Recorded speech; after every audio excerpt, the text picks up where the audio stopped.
Good morning dear student.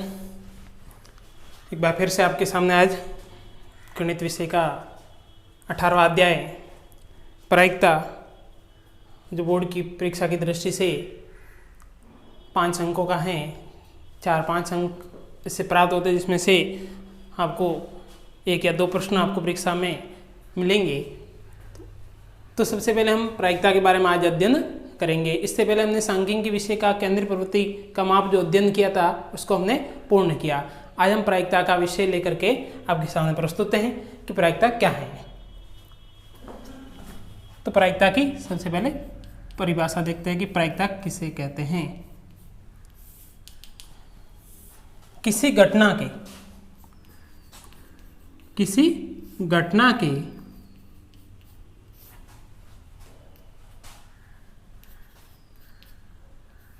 परिणामों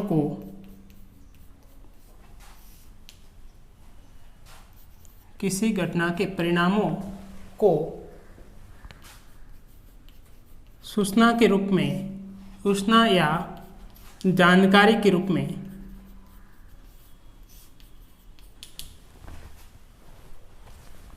प्रस्तुत करने के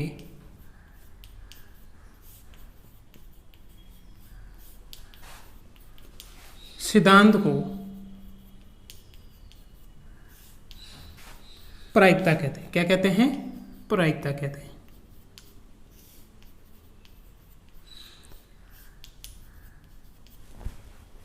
हमें ज्ञात है कि हम कोई भी एक कार्य करते हैं, सबसे पहले कोई भी घटना करते हैं तो उसके कुछ हमें परिणाम प्राप्त होते हैं। क्या प्राप्त होते हैं? परिणाम। और परिणामों को हम किसी से सूचना प्राप्त कर सकते हैं या किसी को हम सूचना दे सकते हैं। तो परिणामों के द्वारा किस सूचना या जानकारी को प्रस्तुत करने के जो सिद्धांत है, सिद्धांत का अर्थ होता है तरीका, एक नियम कायदा, उसको हम प्रायिकता कहते हैं। क्या कहते हैं? प्रायिकता। तो हमने एक प्रयोग किया और प्रयोग के द्वारा हमें कुछ परिणाम प्राप्त हुए, उसको हमने संख्या के रूप में प्रस्तुत किया, तो उसको हम प्रायिकता के रूप में मान सकते हैं। तो प्रायिकता जो होती है वो एक निश्चित मान के तौर पर रहती है, जो 0 या 0 से बड़ी होती हैं और 1 या 1 से छोटी होती है। प्रायिकता का मान जो होता है वो, प्रायिकता का मान 0 या 0 से बड़ी तथा 1 या 1 से छोटी होती है। प्रायिकता 0 या 0 से बड़ी तथा 1 या 1 से छोटी होती है। 1 से बड़ी भी नहीं होती और 0 से छोटी भी नहीं होती, मतलब ऋणात्मक भी नहीं होती और 1 के बाद में अधिकतम मान भी नहीं होता। अब 0 किसकी मान होती है प्रायिकता और 1 किसका मान होता है, ये ध्यान रखना होगा। तो कोई भी हम प्रयोग करते हैं और उसका परिणाम हमें निश्चित रूप से प्राप्त होता है, तो उसको हम निश्चित घटना कहते हैं। क्या, कौन सी घटना कहते हैं? निश्चित घटना। तो सबसे पहले देखते हैं निश्चित घटना।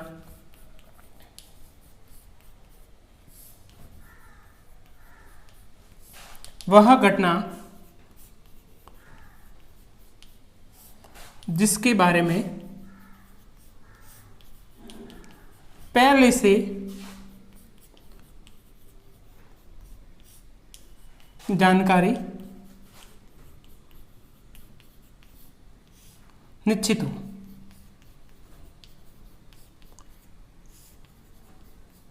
पहले से जानकारी क्या हो? निश्चित हो। वह घटना जिसके बारे में पहले से जानकारी निश्चित हो, उसे क्या कहते हैं? निश्चित घटना कहते हैं। क्या कहते हैं? निश्चित घटना कहते हैं। और निश्चित घटना की प्रायिकता कितनी होती है? 1 होती है। कितनी होती है?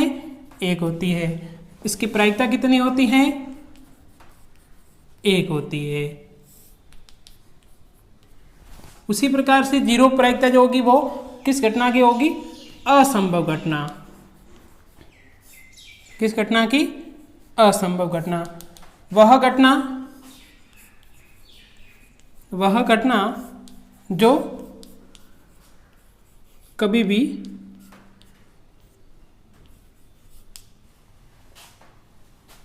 घटित न हो, उसे असंभव घटना कहते हैं। कौन सी घटना कहते हैं? असंभव घटना कहते हैं। वह घटना जो कभी घटित नहीं हो उसको हम कौन सी घटना कहते हैं? असंभव घटना। और उसकी प्रायिकता कितनी होती है? 0 होती है। कितनी होती हैं? 0 होती हैं। उसी प्रकार से मान लीजिए कि प्रायिकता का मान 0 से अधिक और 1 से कम, इनके मध्य ही मान प्राप्त होता है। तो हमने एक प्रयोग किया और उस प्रयोग के जितने परिणाम होंगे उन सभी परिणामों के मान का योग जो होता है उसको 1 होता है। कितना होता है? तो किसी प्रयोग के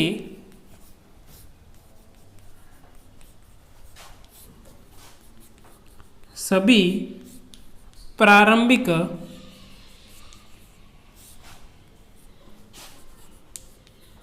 घटनाओं के परिणामों का योग 1 होता है। कितना होता है? 1 होता है। किसी प्रयोग के सभी प्रारंभिक घटनाओं के परिणामों का योग कितना होता है? 1 होता है। अब इसमें से प्रायिकता में 2 घटनाएं होती हैं। एक होती है जिसको पी ई के द्वारा दर्शाते हैं, जिसका मतलब होता है घटना का घटित होना, और एक होता है पी ई और इसके ऊपर एक लाइन का होना, जिसका मतलब होता है नहीं, यानी घटना घटित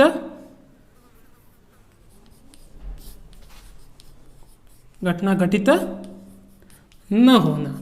तो हम कोई प्रयोग करेंगे तो आपको 2 परिणाम प्राप्त होंगे, एक तो आपको प्राप्त होगा और एक प्राप्त नहीं होगा। तो घटना का घटित होना और घटना का घटित नहीं होना, इन दोनों का योग जो होगा वो प्रायिकता का मान 1 होता है। जैसे एक सूत्र के रूप में रहेगा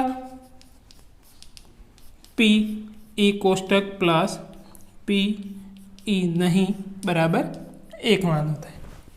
इस प्रकार से हम प्रायिकता के कुछ साधारण पहलू का अध्ययन किया थ्योरिकल कि प्रायिकता किसे कहते हैं? किसी घटना के परिणाम होंगे उसको सूचना या जानकारी के रूप में प्रस्तुत करने के सिद्धांत को प्रायिकता कहते हैं। प्रायिकता का मान 0 या 0 से बड़ा तथा 1 या 1 से छोटा होता है।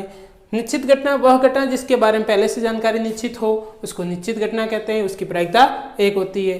असंभव घटना वह घटना जो कभी भी घटित नहीं हो उसको असंभव घटना कहते हैं, उसकी प्रायिकता 0 होती है। किसी प्रयोग के सभी प्रारंभिक घटनाओं के परिणामों का योग 1 होता है। पी कोष्टक ई वाला जो मान है उसका मतलब होता है घटना घटित होना, और पी ई कोष्टक के ऊपर ई के ऊपर लाइन लगी होने के मतलब है घटना का घटित न होना। इसका एक फॉर्मूला सूत्र है जो पी कोष्टक ई प्लस और पी कोष्टक ई प्लस ई नहीं का मान योग होता है 1 होता है। तो इसमें एक घटना घटित होना है, एक घटना घटित नहीं होना है। इसके माध्यम से हम प्रश्नों को हल करते हैं।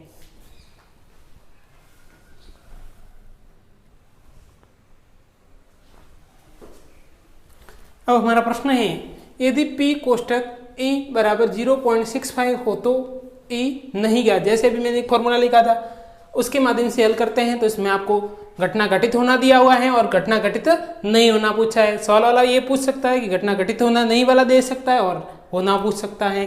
तो आपको इसको हल जब करेंगे तो आपका एक फॉर्मूला रहेगा P कोष्टक E मतलब घटना का घटित होना और P कोष्टक E नहीं, इसका मतलब घटना घटित नहीं होना। दोनों का योग 1 होता है। तो आपको इनमें से दोनों में से कौन सा दिया हुआ है? घटना का घटित होना। जैसे 0.65 प्लस P कोष्टक E नहीं बराबर 1। अब हम इसको क्या करेंगे? प्लस के माध्यम से दूसरे पक्ष में भेजेंगे तो पक्षांतर होने पर माइनस बनेगा। तो यहाँ पे आपके पास P कोष्टक E नहीं हो गया और एक में से आपको क्या करना है? 0.65 को घटाना है। अब एक में से 0.65 को कैसे घटाएंगे? तो यहाँ मैं घटा के देखेंगे। सबसे पहले कि 1 लिखा, फिर दशमलव लगाएंगे और 2 शून्य लगा दो, फिर दशमलव को एक सीध में लिख दो। दशमलव से पहले कौन है? 0.65 लिखा, उसके बाद में घटाएंगे तो 0 में से 5 नहीं घटे तो यहाँ से उधार लेके 10 हो गए, 10 में से 5 बचे, फिर यहाँ पे 9, 9 में से 3 और यहाँ पे इस प्रकार की क्रिया द्वारा हम इसको घटाएंगे। तो हमें प्राप्त हो गया कितना? 0.35। ये हमने इस सवाल के माध्यम से प्राप्त किया। तो इस प्रकार का सवाल हमें एक घटना घटित होना और घटना घटित नहीं होना दिया हुआ है, तो हम इस प्रकार हल कर सकते हैं। इसके माध्यम से हम दूसरा सवाल और लेते देखेंगे।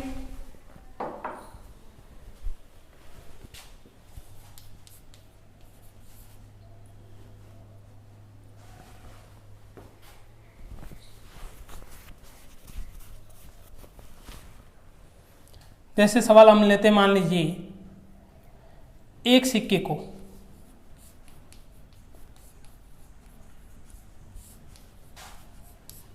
एक बार उछाला जाता है। कितनी बार उछाला जाता है? एक बार। तो सित आने की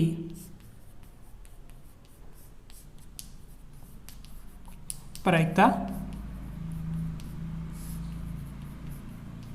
होगी।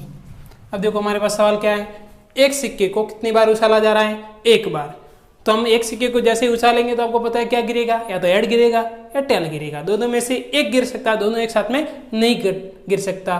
तो एक घटना होगी और एक घटना नहीं होगी, मतलब हेड हमें प्राप्त हुआ तो टेल नहीं प्राप्त होगा। तो एक घटना का होना और एक घटना का नहीं होना दोनों साथ साथ चलता है। तो हमने एक सिक्के को उछालने पर हमें कौन कौन से परिणाम प्राप्त होते हैं? सबसे पहले हम संभावित परिणाम लिखेंगे। एक सिक्के को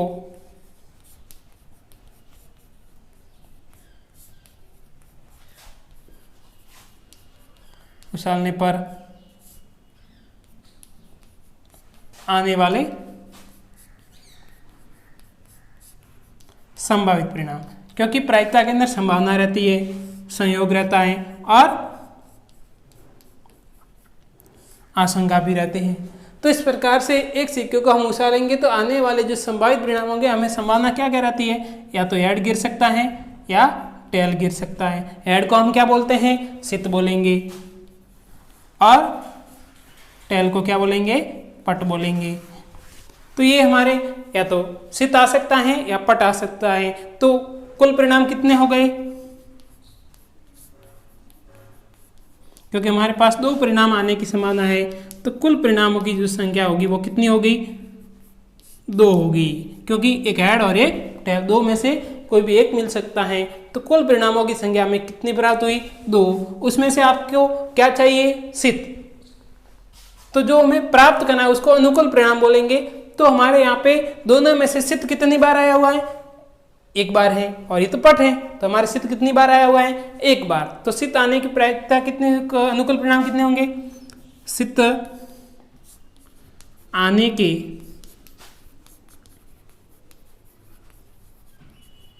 अनुकूल परिणामों की संख्या। तो सित आने के अनुकूल परिणामों की संख्या कितनी हुई?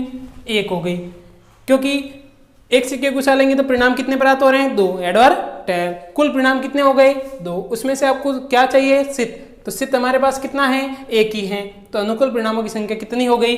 1। तो हमारी प्रायिकता जो होगी वो क्या हो गई? किसकी प्रायिकता पूछी है? सित आने की प्रायिकता।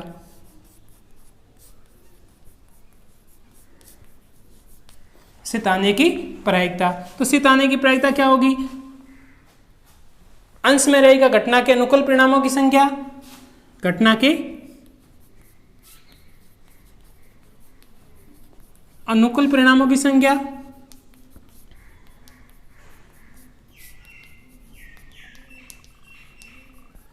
और बटे में जो रहेगी वो कुल परिणामों की संख्या रहेगी।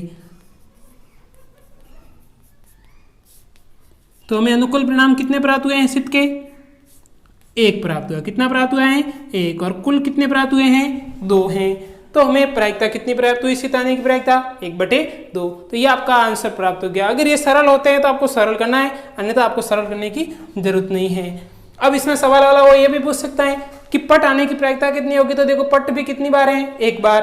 तो ये चारों लाइन में से पहली लाइन आपको संभावित परिणाम की हमेशा लिखनी है, उसके बाद कुल परिणामों की लिखनी है, उसके बाद में अनुकूल परिणामों की, और चौथी लाइन प्रायिकता की लिखी जाती है जो पूछा जाता है उसमें। तो पट कितनी बार है? 1 बार।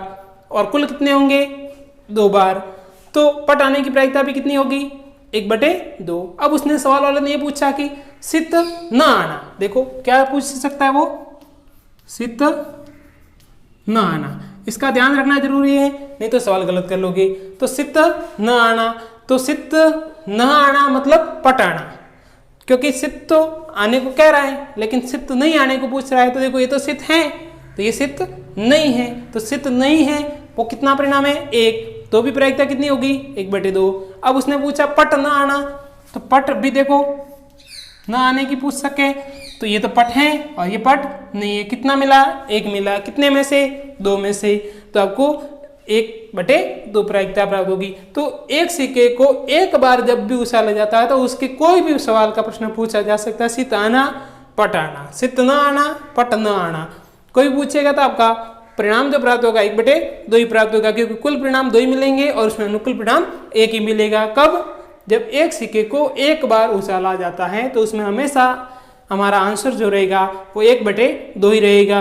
लेकिन ध्यान एक चीज का रखना है कि आना या न आना पूछा है, अगर आना पूछे तो उसी को लेंगे और न आना पूछे तो जो शेष है उसको लेंगे, ये ध्यान रखना है। तो पहली लाइन संभावित परिणाम, दूसरी लाइन कुल परिणाम, तीसरी लाइन में अनुकूल परिणामों की संख्या और चौथी लाइन में आपको सित आना या पट आना या पट नहीं आना या सित नहीं आने की प्रायिकता। इसमें अंश में आपको अनुकूल परिणामों की संख्या और हर में कुल परिणामों की संख्या लिखेंगे। इस प्रकार से हमने आज प्रायिकता के 2 सवाल किए हैं, जो 2 तरीके से हल किया है। उसके बाद में हम कल पुनः एक नई वीडियो के साथ प्रायिकता को पढ़ेंगे।